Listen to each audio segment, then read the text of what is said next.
Welcome to the John Harrison Podcast. Do you realize that 70% of people are disengaged at work? I don't think it's an overstatement to call that a tragedy, actually, because it affects the bottom lines of organizations, certainly, but it has a negative impact on all the people that work there, and their families, and the community at large. Nobody's talking about this. Well, on this podcast, we are going to talk about it. So, welcome back to the John Harrison Podcast. Got Melissa Dunn from my team with us today, and today we're just going to have a brief episode to talk about something we call upward feedback.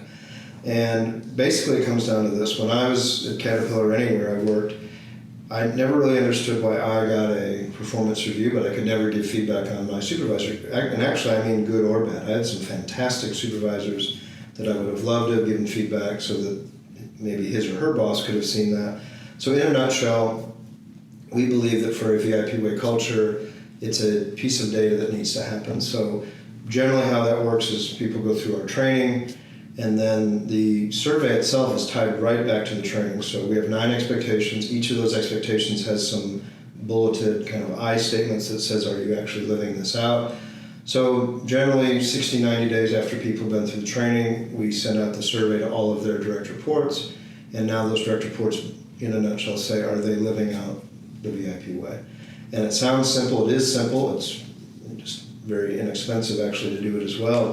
But now the leader, he or she, sees what her people think about them, and then CEO, vice presidents, owners, whatever, can now take a look at all leaders and see how if they're living out the culture, so to speak. So you've been with us since January. From your perspective, what have you seen the benefits of that, and the opposite, have you seen situations where you wish that would have been in place?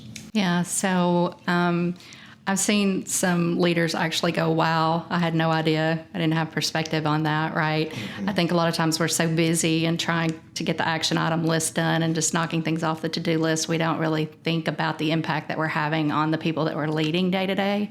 I know for myself particularly, I was very task-oriented, and I did not know the impact that I was having on the people, or the impact that was lacking that needed to be there. So I think leaders in general are very excited about seeing that feedback. So, if they've been through our VIP 3-day session, they have that perspective, they have the context of it, and they begin to want to make it part of who they are, make it part of their DNA. And when they realize the impact that they have with that is when they really want the feedback. Yeah, that's well said. And I think I always remind people, whether it's real or perception, doesn't matter. So, for example, one of the statements on the survey is X leader is approachable. Well, let's say half the people disagree with that statement. And so the leader can say, oh my gosh, I'm trying to be approachable. I wonder why that is. It could be for many reasons, and we talk about some of these reasons in the session, but it could be that, like you said, just busy maybe. So the leader wants to be approachable, but he or she's in meetings all day. It could be that they're on their phone all the time, or something like that. But I always think many of these things just need to be surfaced, and now when the leader knows about it, when the employees see that the leader cares enough to get feedback like that and kind of talk about it with their people, I think that puts them in a whole different light. So it's pretty simple stuff, but as a former HR professional, people aren't going to go to human resources to complain if somebody isn't approachable, or if their communication skills aren't fantastic. It never rises to that level. So I think most of the time it just remains hidden. Yeah, it absolutely remains hidden. Usually we get the egregious topics that are pretty glaring and obvious, right?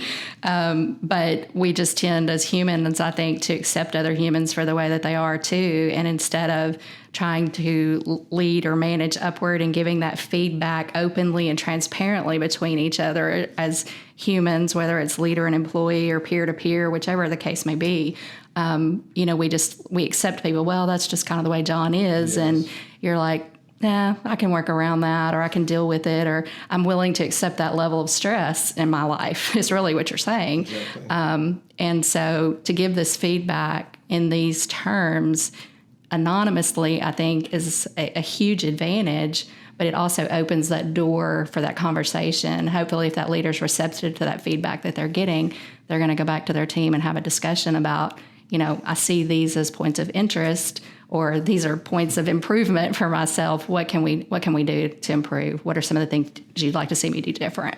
Yeah, and again, I think what I've seen very rarely, but occasionally I've had some leaders not love this topic. Like, so tell me how this is going to work. They're going to give me feedback anonymously, and if I sense fear or concern, I'll say, why are you concerned? And again, it only happens a few times, but I've had some leaders say, well, I think they're all going to say bad stuff about me. And of course, my follow-up question is, well, why do you think that? And really, there's only a few options. Like, maybe that person is a fantastic supervisor, and he or she fears the results because he or she has a lot of negative, whiny kind of employees working for them. They're going to go, they're all going to say bad stuff about me. Well, if that's the case, more than ever, let's do the feedback. Let's do the survey, because I want to know if that's going on. We want to fix that. We don't want a bunch of negative, complaining employees. Mm-hmm. The other possibility, extreme possibility, is that the leader is terrible, really terrible. And so he or she's afraid to get the feedback because now that will be exposed. But what's most likely, by far, is that there's going to be some aspects of our 9 expectations that the leader's doing well, some that they're struggling with perhaps. So that's by far the most common example. So I think there is some fear. Sometimes it's kind of unfounded. And you touched on this just a little bit. I think if I get feedback from my direct reports and now I go back and I share, thank you for giving me the feedback, here's the things I saw that are going well, here's what I want to work on. You are also setting an example for them when you give them feedback and you give them their performance review, because they're thinking, wow, Melissa got up in front of the room and just shared that feedback in a mature way.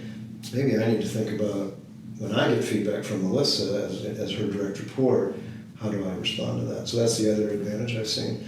But real quick, in a nutshell, if someone said, I want to do this as a leader, either as an individual or part of a company, how does it work? What's the process look like?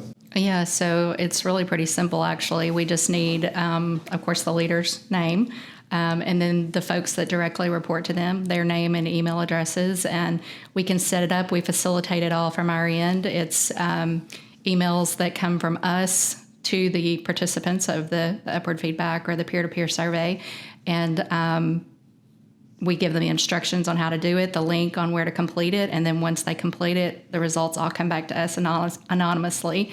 We cannot see whether this person completed it or that person completed it, and then we compile the results for the survey and send them a compiled presentation with those summary of results and areas of improvement, as well as the areas that are going well. Okay, so it's very easy, as Melissa just showed you, and we now have an accompanying document that goes with that. So if you've done your feedback and you go, now, I didn't do very well on statement 7, what are some thoughts on that? We've got a guide to help with that. And you mentioned peer-to-peer. We just had a client reach out a couple weeks ago. Yeah. This employee does not have direct reports, but they said, I kind of want to know what my peers think of how I'm living out my daily life at work. So customers, peers, whatever. So we can customize that too. But again, I think so much of what we talk about in the VIP way is just getting things on the table and talking about it. So this is a huge part of that. Again, very easy to do, very inexpensive, and we've just seen it, play out in big ways for leaders. And I think, again, employees that see leaders do this says something different about them. As we mentioned, if you just say, well, my organization's not even working with John right now, so can I do upward feedback? Sure, just reach out to us. You can do it yourself. We'll facilitate it for you. But obviously, if you're in a leadership role in a company, HR, whatever, you go, we'd like to look at this for our entire organization. You can reach out to us via the website and talk to Melissa. So that's really all we wanted to accomplish today, was just talk about that, because it's something we've seen that's very valuable, very, again, easy to do, inexpensive, but playing a big dividend, I think, for all of our clients. Mm-hmm. Yeah, and I would encourage people that if you've been through the VIP sessions and you really want this feedback, even though your company is not extending it throughout the entire leadership, reach out to us. We can do it one-on-one, for you. We'd be happy to do it. Awesome. All right, thanks for being here, Liz. Yeah, appreciate thanks, it. Thanks for listening today. If If you have any questions or thoughts about today's episode or even ideas for a future episode, you can contact us through our website at johnharrisonvip.com or follow us on any of our social media platforms.